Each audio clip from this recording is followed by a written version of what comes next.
At the will reading, I watched my father snatch a check for $99 million straight out of my hands and set it on fire. My mother's voice cut through the silence like a knife. "This is what you get for cutting us off." Flames swallowed the paper, smoke curling into the air as if erasing me with it. Everyone waited for me to scream, to fight, to crumble. But I didn't. I didn't even blink. I just smiled. Because what they burned wasn't real. My name is Chloe Carter, the granddaughter of a billionaire. And on that day, my parents thought they'd destroyed my future. What they didn't know was that my grandfather had prepared me for this moment, prepared me to face the family that betrayed me, to survive the fire, and to rise from the ashes with more than money, with the truth. The marble lobby of Harper & Associates gleamed so brightly it almost hurt to look at. My heels clicked against the floor as I stepped inside, a sound I hadn't heard in years. It felt like armor, each tap reminding me that I wasn't here to beg. I was here to witness. The receptionist barely looked at me, before pointing to the glass doors. Inside, the conference room was already full. My mother, Sarah, sat stiff with her pearls twisted around her fingers, her lips pressed so tightly together I wondered if they'd crack. My father, Robert, leaned back in his chair, arms crossed, a scowl etched into his face like it had been waiting for me all morning. And Jacob, my older brother, lounged with his legs crossed, sunglasses pushed back on his head, like this was just another Sunday brunch. Not one of them acknowledged me. "Miss Carter," said William Harper, the family lawyer, standing at the head of the long mahogany table. His voice was calm, professional, but his eyes carried weight. "Thank you for joining us. We're here today to fulfill the last wishes of your grandfather, Henry Carter." I took the last seat, as always, quiet and deliberate. The scent of lemon polish and old leather clung to the air. My hands rested in my lap, steady, even though my pulse thudded in my throat. Mr. Harper cleared his throat and began. "To Jacob Carter," he read, unfolding a crisp page.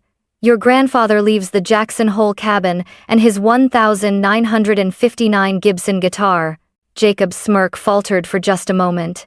"That's it?" he muttered. Mr. Harper didn't respond. He continued smoothly. "To Robert and Sarah Carter, his son and daughter-in-law, he leaves the heirloom grandfather clock, his vinyl collection, and a charitable donation of $10,000 made in your names." The silence cracked. My mother gasped, choking on disbelief. "Excuse me? That's absurd." My father barked out a bitter laugh. "A joke. This has to be a joke." I stared at the polished table, letting their outrage wash over me like static. Then Mr. Harper's eyes met mine. "And to Chloe Carter," he said slowly, his tone deliberate. "He leaves his entire financial estate totaling $99 million. The room went silent. For one suspended heartbeat, I swore I could hear the hum of the overhead lights. "What?" my father snapped, lurching forward. "You heard me," Mr. Harper said firmly. "This was notarized 3 months ago. The decision was deliberate." And my mother's face twisted, veins standing out at her temples. "She hasn't spoken to us in years. She abandoned this family. She doesn't get to walk back in here like some martyr and collect a fortune." I lifted my chin, finally speaking. "I didn't walk back in. I was invited." Jacob scoffed, leaning back in his chair. "Grandpa just felt sorry for you, Chloe. Poor little Chloe who couldn't keep up." But then Harper slid a sealed brown envelope across the table toward me.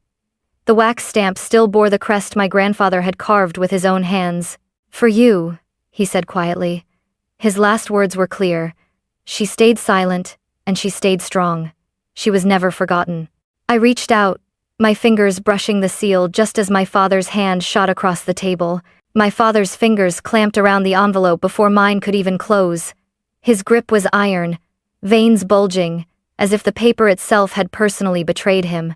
"Robert," Mr. Harper warned, voice sharp, "that belongs to Chloe." But my father was already tearing it open, his movements savage, like a predator gutting prey. The check slid free, a crisp rectangle of ink and promise. His face twisted as he held it up, shaking it in the air like evidence of a crime. $99 million? His voice cracked, too loud for the room. "This is insanity. This girl doesn't deserve a cent." I stayed still, my nails digging crescents into my palms. My mother lunged forward next, snatching the folded letter that had been tucked inside. She unfolded it with shaking hands, eyes scanning the words. Her lip curled. For the one who stayed silent, and stayed strong. She spat the words like venom. Then she ripped the letter clean in half. Silent? Strong? She was ungrateful. Always ungrateful.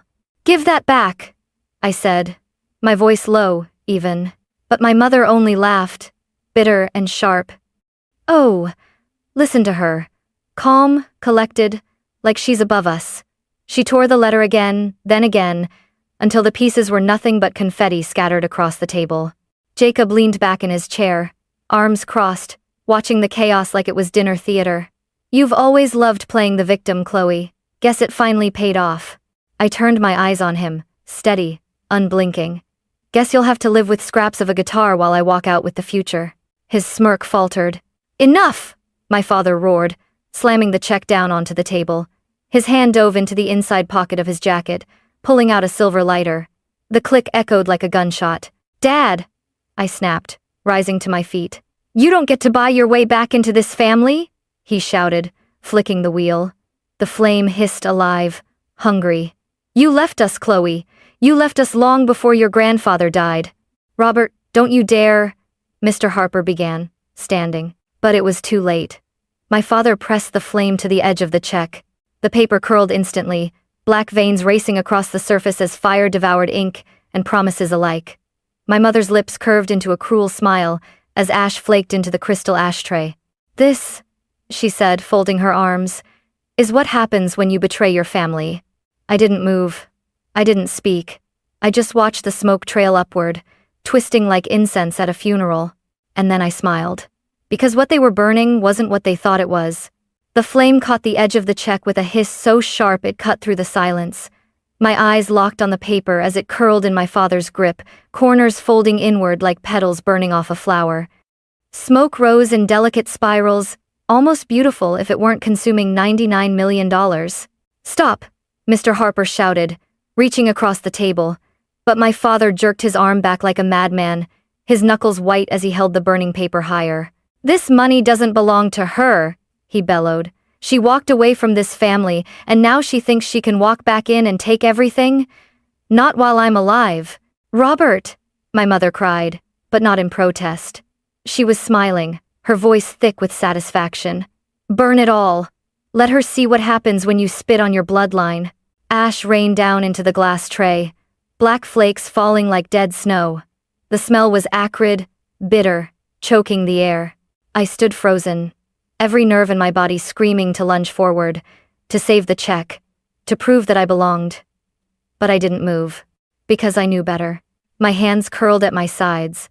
My pulse thundered in my ears, but my face stayed calm, almost serene. "You think fire erases truth?" I whispered. My father slammed the charred remains into the tray, his chest heaving. "Now we're even."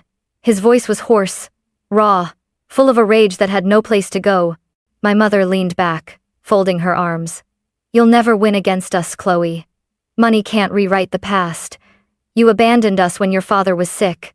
You abandoned us when we needed you most." Jacob chuckled darkly. "She's not even fighting back. Look at her standing there like a statue. Did Grandpa teach you that too, Chloe? To play weak until you got your payday?" I finally lifted my eyes to him.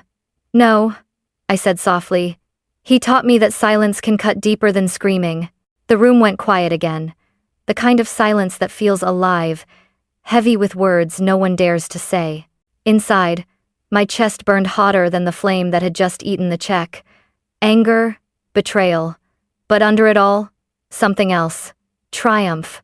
Because what they had turned to ash wasn't real. What they destroyed was a decoy, a blank my grandfather had left behind for me to place in that envelope, knowing exactly what they would do. He knew they'd want to ruin something.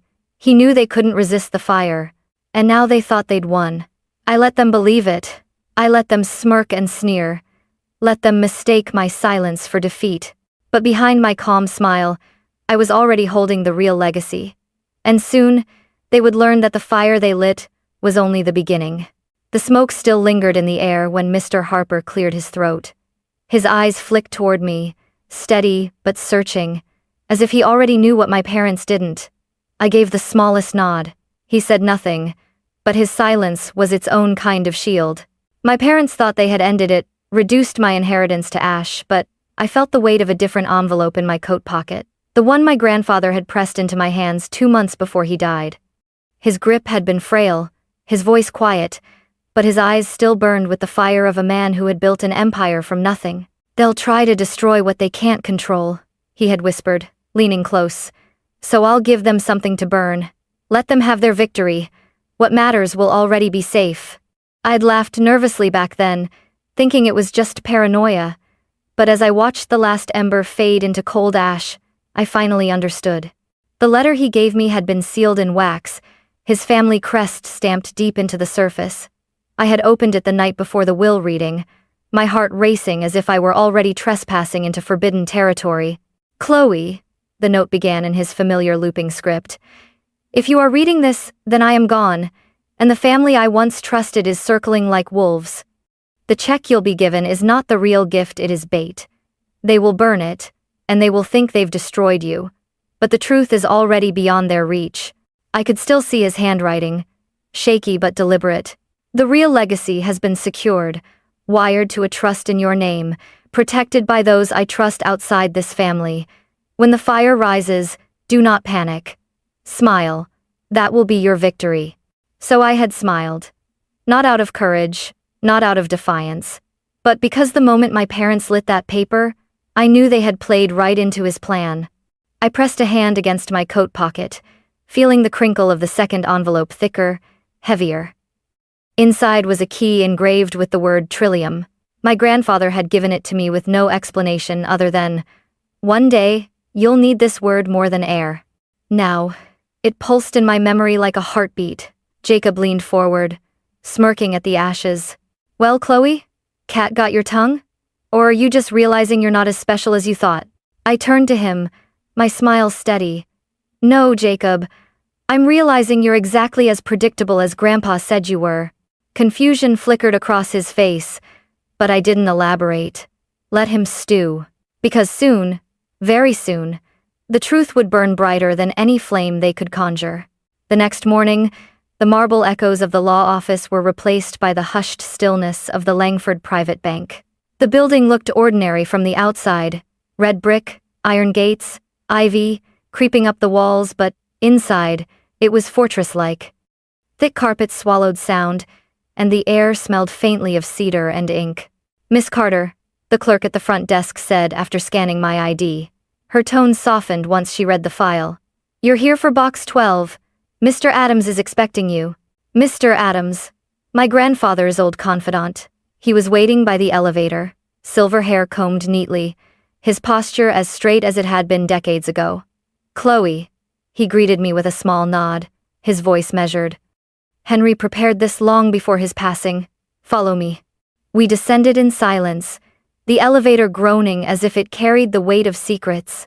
My palms dampened, not with fear, but with anticipation.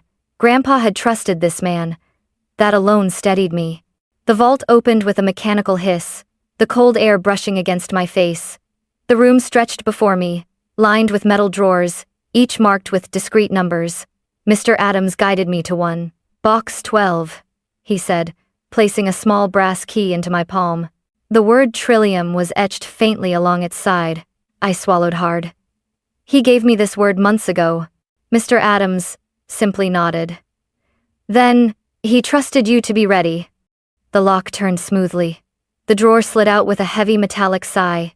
Inside rested a fireproof envelope sealed in red wax, a small black velvet pouch, and a thick file bound with a crimson ribbon.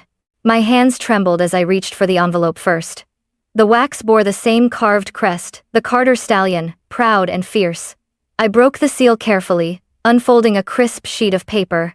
"Chloe," it read, "if you are standing in this vault, it means they burned the false gift as I knew they would. The check within this envelope is the real $199 million, signed and secured. But money is not the legacy. Look deeper." I pulled out the check. Its weight surprised me, thicker than normal, the ink bold, my grandfather's looping signature unmistakable. My breath hitched, but I forced my hands steady. Next, I opened the velvet pouch. A flash drive slid into my palm, smooth and cold. I didn't wait. Mr. Adams led me to a small private booth with a laptop waiting. My fingers shook as I connected the drive. The screen flickered and then there he was. Grandpa, sitting in his old study, shelves of leather-bound books behind him, the dusty lamp I used to hide under as a child glowing faintly to the side. If you're watching this, Chloe, his voice filled the room, soft but unwavering, then I'm gone. And if I'm right, they've already shown you what they're capable of. But you are the one I trust. This legacy isn't about wealth. It's about power, control, and survival. And now, it's in your hands. I pressed my hand over my mouth, my chest tight with something that wasn't grief, wasn't relief, but a storm of both. For the first time since the fire, I felt the truth settling inside me. My grandfather hadn't just left me money. He had left me a weapon. 2 nights after the vault, I found Jacob waiting outside my apartment building. His black BMW idled at the curb, headlights cutting through the misty dusk. He leaned against the hood, arms crossed, posture relaxed, but his jaw tightened when he saw me. "Chloe," he called, voice smooth but strained. "We need to talk."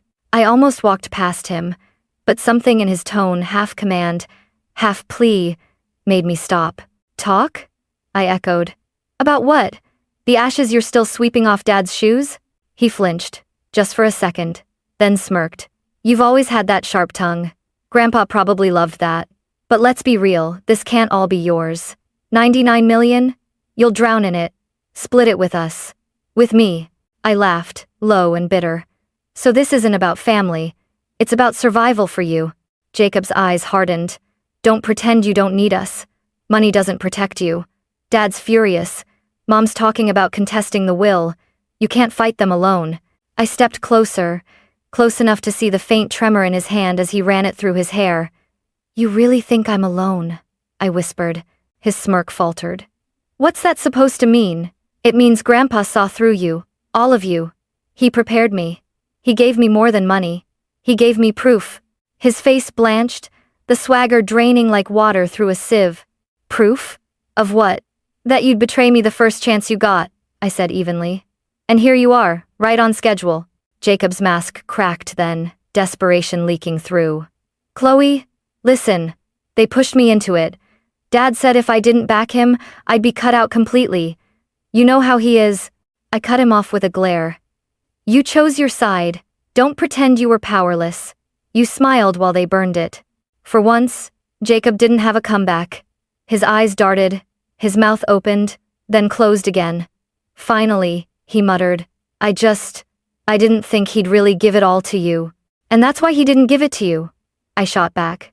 The silence between us stretched tight, brittle. Cars hummed by, a dog barked down the block, but all I heard was the echo of Grandpa's voice in my memory. "Silence is the sharpest blade." I turned away, climbing the steps to the door. "Chloe," Jacob called after me, voice cracking now. "If you keep pushing them, they'll destroy you. They've done it before. You know they'll try again." I paused, my hand on the doorknob, then glanced back at him. My smile was thin, sharp as glass. "Let them try," I said. Then I closed the door behind me, leaving him in the mist with nothing but his fading bravado. The courthouse smelled of polished wood and old dust, the kind of place where truth either rose like fire or drowned in silence. I walked through the metal detector, my heels striking the marble floor in a rhythm steady enough to mask the storm inside me. Beside me, Sylvia Orton, my grandfather's chosen lawyer, strode with quiet confidence, her silver hair swept back like a battle flag. Inside the chamber, my parents sat together at one table. My father wore a navy blazer, wrinkled at the sleeves, as if he hadn't slept. My mother's pearls gleamed defiantly against her neck, her lips twisted into the faintest smirk. Jacob sat behind them, his eyes darting nervously, tapping his foot against the bench. They didn't look at me, but I could feel their hatred like heat radiating across the aisle. Judge Kinley entered, gavel striking once. "We are here today regarding the estate of Henry Carter. Disputed wills have been submitted. Let us proceed." My parents' lawyer, young and arrogant, rose first.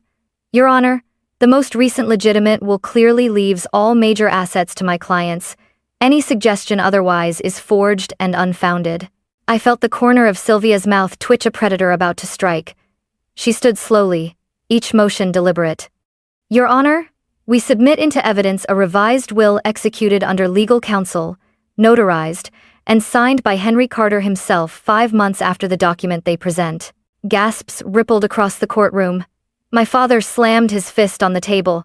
Lies, he roared. Order, Judge Kinley barked. But Sylvia wasn't done. She tapped a tablet, and the courtroom screen flickered to life. My grandfather's face appeared older, thinner, resting in a hospice bed, but his voice clear and steady. If you are watching this, he said, staring directly into the camera, it means they are doing what I feared. They pressured me into signing a will I did not want. I corrected it. My true heir is my granddaughter, Chloe Carter. No coercion, no doubt. This was my choice. The silence that followed was absolute, broken only by the sound of my mother's strangled gasp. Jacob's head dropped into his hands. Sylvia's voice cut through the tension. Additionally, Your Honor, we have correspondence between the respondents and Henry Carter, pressuring him to stick to the script or else. We also submit testimony from Mr. Adams of Langford Bank, who secured the trust according to Mr. Carter's private instructions. The judge leaned back, eyes narrowing at my parents. I've seen greed. I've seen cruelty. Rarely have I seen both so boldly displayed. Miss Carter is affirmed as the sole heir. The estate shall be transferred accordingly. My father lurched to his feet. This isn't over, he shouted. Sit down, Robert, the judge snapped. I'm also issuing a freeze on your assets pending investigation into elder coercion and document tampering. The gavel struck again, final and thunderous. Court is adjourned. I stood, spine straight, as my parents stared daggers through me. But for once, I didn't feel small under their gaze. For once, I was untouchable. The courthouse steps stretched out before me like the path to a new life. Reporters clustered near the entrance, microphones flashing in the sun, their voices rising in a frantic chorus. Chloe, do you have a statement? Chloe, what do you say to your parents' accusations? I paused, the weight of the gavel still echoing in my ears. The ink on the judgment not yet dry. My reflection in the glass doors had looked the same when I walked in, but now I carried something else. Power. Peace. I stepped up to the microphones. My voice was calm, even steady. They already said everything when they set fire to the only love that ever saw me. I have nothing else to add. The reporters shouted more questions, but I walked away, my heels striking sharp against the stone. Behind me, my parents stumbled from the courthouse. My father barked into his phone, already desperate, already defeated. My mother's pearls hung askew, her face pale with shock. Jacob trailed after them, silent, eyes fixed on the ground. For once, none of them looked victorious. They looked small. I reached the sidewalk and inhaled. The city buzzed as it always had, cars honking, strangers rushing past, but it felt different now, as if the world itself had shifted. In my bag, the real envelope rested legal documents, the trust papers, my grandfather's final video still saved on the flash drive. But the most valuable thing wasn't the money or the papers, it was his words. Silence is the sharpest blade. That silence had carried me through the fire. It had outlasted their rage. And now, it had delivered me here, to freedom. That night, I sat in my apartment, the city lights flickering against the window. I unwrapped the old scarf my grandfather had given me when I was 10, still faintly smelling of cedar. I placed the real check and the USB inside the safe at the back of my closet, locked it, then sat at my desk with a cup of tea that had finally gone cold. For years, I'd felt erased, pushed aside, silenced, forgotten. Tonight, the silence was mine. It was no longer empty. It was earned. I wasn't just the girl they'd tried to break. I was the woman who had risen from the ashes they lit with their own hands. And as the night deepened, I allowed myself one last smile. They thought they had destroyed me, but all they had done was prove my grandfather right. The fire hadn't ended me. It had revealed me.